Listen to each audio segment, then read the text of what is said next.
First, the highlights. Governor Sanwo-Olu pledges to strengthen Lagos workforce at 2025 May Day celebration. President Tinubu, governors reaffirm strong commitment to workers' welfare as NLC demands 65 years retirement from service. On the fronts in Ukraine, United States sign natural resources deal after months of tense negotiation. Now the details. I am Taiwo Baruwa. Workers in Lagos State have joined across the world to the 2025 International Workers' Civic Space to Economic Hardship. Speaking at the event held at the Mobolaji Johnson Arena, Unikon, Lagos State Governor Babajide Sanwo-Olu, who adopted all the requests brought forward by labor unions, recommitted to strengthening its workforce and ensuring a more robust public service with a promise to ensure next year's May Day celebration will be held at the rehabilitated National Stadium in Surulere. I want to thank you all. We are happy that we have been able to successfully host the 2025 May Day rally here in Lagos. We'll continue to lead, and work with you and ensure that the real dividends of democracy that is happening at Abuja, we make sure that it comes to all of our states and Lagos in particular. Don't mind the rain. It is God that has come to bless us. The State Commissioner for Establishment and Training, Falabi Ayotayo, and the Head of Service, Bodia Guru, both commended workers in the state and reeled out the various initiatives and interventions of the Sanwo-Olu administration to improve staff welfare and provide a conducive environment for them to operate. The chairman, Nigeria Labour Congress, Fumilayo Sesi, who commended the state government for prioritizing security and welfare of workers, payment of the 85,000 new minimum wage, and consequential adjustment, urged the Sanwo-Olu administration to consider workers in other agencies and parastatals in the implementation of the minimum wage to ease their economic plight. We will continue to collaborate with Mr. Governor and the government to address the need of our members. I will thank you, sir, Mr. Sanwo-Olu, for always operating an open door policy and giving us a listening ear. We appreciate the effort of the state at caring for the workers of Lagos and looking after the welfare of the people that are the wheels of progress of the state. We commend the state government for its visible strides in infrastructure, especially the completion of the red and blue rail lines.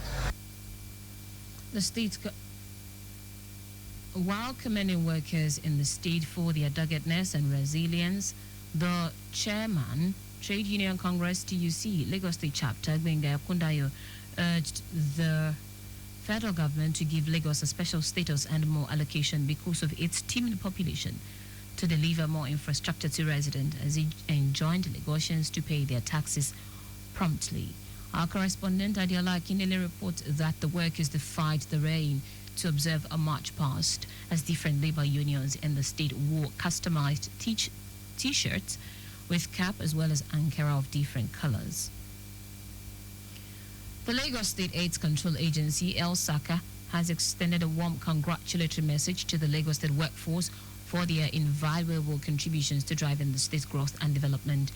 Chief Executive Officer of LSACA, Falakemi Animashaun, who congratulated the workforce on the occasion of the 2025 Workers' Day celebration, emphasized that it is a moment to reflect on workforce challenges and accomplishment. Animashaun highlighted the importance of collective responsibility for health and well-being, encouraging workers to support initiatives promoting health education, prevention, and access to care. She urged employers to prioritize employee health and welfare, fostering a supportive work environment, while commending Governor Sanwo-Olu for his commitment to workers' welfare and sustainable healthcare initiatives. The Lagos State government has announced plans to launch water taxes before the end of this year, as dredging is already underway on key routes to prepare for full-scale operations across the state inland waterways. The managing director of the Lagos State Ferry Services, LAC Ferry, Ladi Balogun, made this known at a news conference tagged Waterways Experience with the media held at the Falomo Jetty on the MV Adamu Risha batch. Balogun said the initiative, which is set to relieve residents along the Lekki-Ekpe corridor of traffic, is in line with the state's Themes Plus agenda, which prioritizes sustainable transportation, infrastructure development, and reduction of carbon emissions. All the way from Lekki, Aja, Awuyaya, Ibejuleki, Sangotedo, Victoria Island, Ikoyi, down to Eko Atlantic City. You can actually take a ride on our water taxi without coming on the road. This introduction of the water taxi has gotten the approval of Mr. Governor, and we have the regulatory approval from LASWA and of course the NEWA. We want to give it to our people to experience what they used to experience when they are abroad. We want to tell them that this is doable and it can be done in Lagos as well. While reading out some of his agency's achievement, the LAC ferry bus said the state aims to maximize its water resources in light of the measure on its road infrastructure, while transportation also helping passengers feel more at ease once on race, noting that over 3 million passengers have been transported across Lagos waterways in the last 5 years. A lot has been done in the area of commuter services, in the area of charter services, in the area of even boosting tourism on the Lagos inland waterways. And we are not resting on our oars, like we have said. We are looking at the future, and the future is more sustainable, more resilient.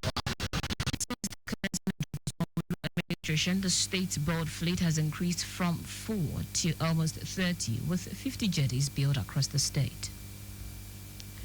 The Lagos State Task Force has impounded would curb activities of recalcitrant motorcycle operators who persisted violating certain routes, highways and bridges across the state. Akirele reiterated the state government's commitment to ensuring the safety and security of all residents as spelled out in the Themes Plus agenda. He urged Okada operators to adhere by reporting violations and desist from patronizing Okada operators for their safety. The enforcement operations were carried out in Alakija, Iyanoiba, Aboliado, Agric Bus Stop and Ojo Barracks area of the state. Now to the rest of the stories. President Bola Tinubu has promised that his administration will continue to prioritize workers' welfare. In a message to Nigerians commemorating Workers' Day, the president said his administration will work closely with workers to make the country great again. According to the president, workers deserve attention, being the engine of the economy and the secret of the nation's growth. President Tinubu also commended citizens whose contributions have added value to the development of every segment of the economy. In the same vein, Kano State Governor Abba Yusuf reiterated his administration's commitment to providing an enabling environment for civil servants. Bayelsa State Governor Doye Diri, while addressing workers at the Peace Park, Yenagua, announced the commencement of the recruitment of 1,000 workers into the civil service, in addition to the engagement of teachers for secondary and technical schools across the state. While the Delta State Governor, Sheriff Oborevori, who celebrated workers, described them as the backbone of the government wheel of progress. According to him, Workers' Day is not just a celebration, but a moment to reflect on a shared journey and renewal of commitment to building a Delta State and Nigeria where every worker is valued, empowered, and rewarded. Meanwhile, the Nigeria Labour Congress (NLC) has called for the retirement age of all civil servants to be increased to 65 years or 40 years of service. Aligning with current provisions for teachers, health workers, and judges, NLC President Joe Ajaero made the demand during the 2025 Workers' Day celebration at Eagle Square, Abuja. Ajaero also raised concerns about the shrinking civic space in the country, warning that citizens and workers are increasingly unable to express themselves freely due to heightened security crackdown on peaceful protest. In foreign news now, after months of tense negotiation, Ukraine and the United States have signed a much-anticipated natural resource deal. The White House says the partnership means that the United States is taking an economic stake in securing Ukraine's free, peaceful, and sovereign future. Part of the deal says the U.S. will share profit from future sales of Ukraine's mineral and energy reserves.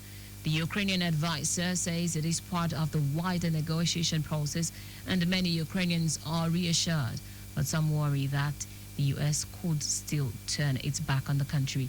The initial deal fell apart in February after a heated clash between United States President Donald Trump and Zelensky in the Oval Office. In sport now, Nigeria's Flying Eagles kicked off their quest for an 8th Africa Under-20 Cup of Nations title on a winning note to edge Tunisia by a lone goal in a tightly contested Group B opener at Cairo's 30 June Stadium. The decisive moment came in the 38th minute when Awal Ibrahim, the promising Aqua United forward, calmly finished off a flowing team move. The goal ultimately proved enough to seal all 3 points for Nigeria and underline the team's early intent in the tournament. The Flying Eagles' next match will be against Morocco. That's it on the news at 9, but just before we go, slow down at road junctions, intersections, and pedestrian crossings. You can follow us on likewise various social media platforms: X at Traffic Radio 961, Facebook, Lagos Traffic Radio 96.1 FM, Instagram, Lagos Traffic Radio 961. Subscribe and watch our news and programs live on YouTube at Traffic Radio 961. You can also visit our website on www.trafficradio961.ng. Did you know that the Sanwo-Olu administration introduced the Lagos Economic Acceleration Program, LEAP, to reduce the effect of the COVID-19 pandemic on small businesses? You can get more details on the Lagos State Government website. To end the news, here are the highlights of the major stories. Lagos State Governor Babajide Sanwo-Olu has pledged to strengthen the state workforce and ensure a more robust public service as workers in Lagos State join others across the world to mark the 2025 International Workers' Day with the theme Reclaiming the Civic Space in Midst of Economic Hardship. President Bola Tinubu, state governors have made commitment to continue to prioritize workers' welfare, just as the Nigeria Labour Congress NLC called for the retirement age of all civil servants to be increased to 65 years or 40 years of service, aligning with the current provisions for teachers, health workers, and judges. We also told you that after months of intense negotiation, Ukraine and the United States have signed a much-anticipated natural resources deal. And finally, in sport, Nigeria's Flying Eagles kicked off their quest of an 8th Africa Under-20 Cup of Nations title on a winning note, edging Tunisia by a lone goal in a tightly contested Group B opener at Cairo's 30 June Stadium. For contact with the newsroom, send a message to info@trafficradio961.ng. That ends the news broadcast compiled by Adisuwa Ejoyoka. I am Taiwo Baruwa. Thank you for listening. Good evening.